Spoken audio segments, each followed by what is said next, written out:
Hi friends, welcome to my channel.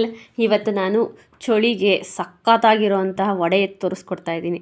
ಅದರಲ್ಲೂ ಹಲಸುಂಡೆ ಕಾಳು ಮೊಳಕೆ ಕಾಳನ್ನ ಯೂಸ್ ಮಾಡ್ಕೊಂಡು ನಾನು ವಡೆ ಮಾಡ್ತಾ ಇದ್ದೀನಿ. ಎಷ್ಟು ಚೆನ್ನಾಗಿ ಕ್ರಿಸ್ಪಿಯಾಗಿ ಸಖತ್ತಾಗಿ ಬರುತ್ತೆ. ಇದು ಟೇಸ್ಟ್ ಮಾತ್ರ ಸೂಪರಾಗಿರುತ್ತೆ. ನೀವೆಲ್ಲರೂ ಒಂದ್ಸಲಿ ಟ್ರೈ ಮಾಡಿ ಹೇಗಿದೆ ಅಂತ ಕಾಮೆಂಟ್ ಮಾಡಿ. ಇದಕ್ಕೇನೇನು ಬೇಕು ಇಂಗ್ರೀಡಿಯೆಂಟ್ಸ್ ನೋಡ್ಕೊಂಡು ಬರೋಣ ಬನ್ನಿ.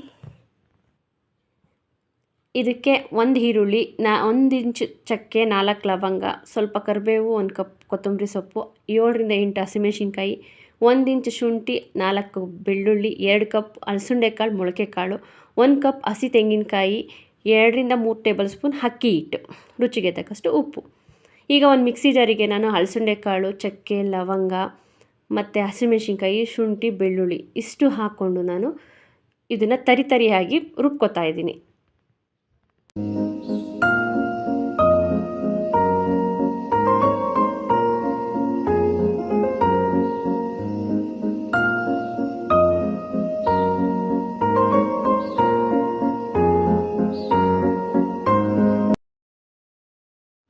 ಮಿಕ್ಸಿಗೆ ಒಂದೇ ಒಂದು ಸ್ಪೂನ್ ನೀರು ಹಾಕ್ಕೊಂಡು ರುಬ್ಕೊಂಡಿದ್ದೆ ನಾನು. ಈಗ ರುಬ್ಬಿದಾಗಿದೆ, ತರಿಯಾಗಿ ರುಬ್ಕೊಂಡಿದ್ದೀವಿ. ಈಗ ಅದಕ್ಕೆ ಎಕ್ಸ್ಟ್ರಾ ಒಂದು ಬೌಲ್ ತೊಗೊಂಡು ಒಂದು ಬೌಲ್ಗೆ ನಾನು ಕೊತ್ತಂಬರಿ, ಕರಿಬೇವು, ಹಚ್ಚಿಟ್ಕೊಂಡಿದ್ದೆನಲ್ಲ ಈರುಳ್ಳಿ, ಮತ್ತು 1 ಕಪ್ ತೆಂಗಿನಕಾಯಿ ತುರಿ, ಮಿಕ್ಸಿ ಮಾಡಿಟ್ಕೊಂಡಿದ್ವಲ್ಲ ಅದು, 2ರಿಂದ 3 ಸ್ಪೂನ್ ಅಕ್ಕಿ ಹಿಟ್ಟು ಯೂಸ್ ಮಾಡಿದ್ದೀನಿ ನಾನಿಲ್ಲಿ, ರುಚಿಗೆ ತಕ್ಕಷ್ಟು ಉಪ್ಪು ಹಾಕಿಬಿಟ್ಟು ಎಲ್ಲನೂ ಚೆನ್ನಾಗಿ ಮಿಕ್ಸ್ ಮಾಡಬೇಕು. 1-2 ನಿಮಿಷ ಚೆನ್ನಾಗಿ ಮಿಕ್ಸ್ ಮಾಡಿ ಸೈಡ್ಗೆ ಎತ್ತಿಟ್ಕೊಬಿಡ್ಬೇಕು.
ನೋಡಿ ಈಗ ಎಷ್ಟು ಚೆನ್ನಾಗಿ ಮಿಕ್ಸ್ ಆಗಿದೆ. ಇದಕ್ಕೆ ನಾನು ನೀರೇನು ಯೂಸ್ ಮಾಡಿಲ್ಲ.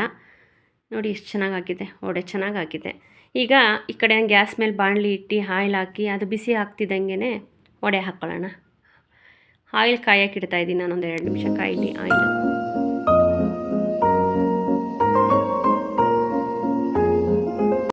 ಈಗ ಎಣ್ಣೆ ಕಾಯ್ದಿದೆ, ನಾನು ವಡೆ ತಟ್ಟಿ ನೋಡಿ ಹಿಂಗೆ ಹಾಕ್ಕೊತಾ ಇದ್ದೀನಿ. ಇದೊಂಚೂರು ಕ್ರ್ಯಾಕ್ ಆಗಲ್ಲ, ಒಡೆಯಲ್ಲ, ಏನಿಲ್ಲ. ಈ ವಡೆ ತುಂಬಾ ಚೆನ್ನಾಗಿ ಬರುತ್ತೆ. 2 ಟೇಬಲ್ ಸ್ಪೂನ್ ಅಕ್ಕಿ ಹಿಟ್ಟು ಅಷ್ಟೇ ಯೂಸ್ ಮಾಡಿರೋದು ನಾನು ಇದಕ್ಕೆ. ಯಾವುದೇ ರೀತಿ ಕ್ರ್ಯಾಕ್ ಆಗಲ್ಲ, ಏನಿಲ್ಲ. ಇದನ್ನು ಮೀಡಿಯಮ್ ಉರಿಲೇ ಇಟ್ಕೊಂಡು ನಾವು ಒಂದು 5ರಿಂದ 10 ನಿಮಿಷ ಚೆನ್ನಾಗಿ ಬೇಯಿಸಬೇಕು. ಹೈ ಫ್ಲೇಮಲ್ಲಿ ಇಕ್ಕಂಗಿಲ್ಲ, ಲೋ ಫ್ಲೇಮಲ್ಲಿ ಇಟ್ಕೊಂಡೆ ನಾವು ಇದನ್ನು ಬೇಯಿಸಬೇಕು. ಇದು ಚೆನ್ನಾಗಿ ಹಿಂಗೆ ನೋಡಿ ಬೇಯಿಸಬೇಕು, ನಿಧಾನ ಆದರೂ ಪರವಾಗಿಲ್ಲ ಬೇಯಿಸಬೇಕು. ಹೈ ಫ್ಲೇಮಲ್ಲಿ ಇಕ್ಕರೆ ಬೇಗ ಸೀದೋಗುತ್ತೆ, ಹಂಗಾಗಿ ಲೋ ಫ್ಲೇಮಲ್ಲಿ ಇಟ್ಕೊಂಡು ಚೆನ್ನಾಗಿ ಕರಿಬೇಕು.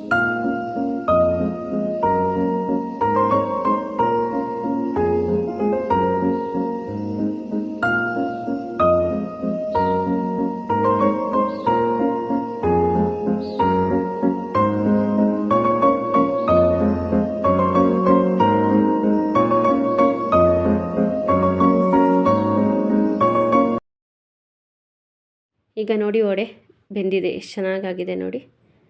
ಸಾಕು, ಇದು ಕಲರ್ ಬಂದಿದೆ, ಬೆಂದಿದೆ. ಈಗ ಇದನ್ನು ಎತ್ಕೊತಾ ಇದ್ದೀನಿ. ಇದಕ್ಕೆ ನಾವು ಯಾವುದೇ ರೀತಿ ಸೋಡಾ ಹಾಕಿಲ್ಲ, ಏನಿಲ್ಲ. ಆದರೂ ಎಷ್ಟು ಕ್ರಿಸ್ಪಿಯಾಗಿ ಬರುತ್ತೆ ಗೊತ್ತಾ ಈ ವಡೆ ತುಂಬಾ ಈಸಿ. ಈ ಚಳಿಗೆ ಮಕ್ಕಳೆಲ್ಲರೂ ಇಷ್ಟಪಡ್ತಾರೆ, ದೊಡ್ಡವ್ರಿಗೂ ಇಷ್ಟ ಆಗುತ್ತೆ, ಅಷ್ಟು ಚೆನ್ನಾಗಿರುತ್ತೆ. ಮತ್ತು ಇದು ಹೆಲ್ತಿಗೂ ಕೂಡ ಮೊಳಕೆ ಕಾಳು ಯೂಸ್ ಮಾಡಿದ್ದೀವಿ. ಈ ಟೇಸ್ಟಿಯಾಗಿರೋ ವಡೆ ನೀವು ಟ್ರೈ ಮಾಡಿ. ನಿಮಗೂ ಇಷ್ಟ ಆದರೆ ಪ್ಲೀಸ್ ಲೈಕ್ ಮಾಡಿ, ಶೇರ್ ಮಾಡಿ, ಕಾಮೆಂಟ್ ಮಾಡಿ. ಪ್ಲೀಸ್ ನಮ್ಮ ಚಾನಲ್ನ ಸಬ್ಸ್ಕ್ರೈಬ್ ಮಾಡಿ. Thank you so much.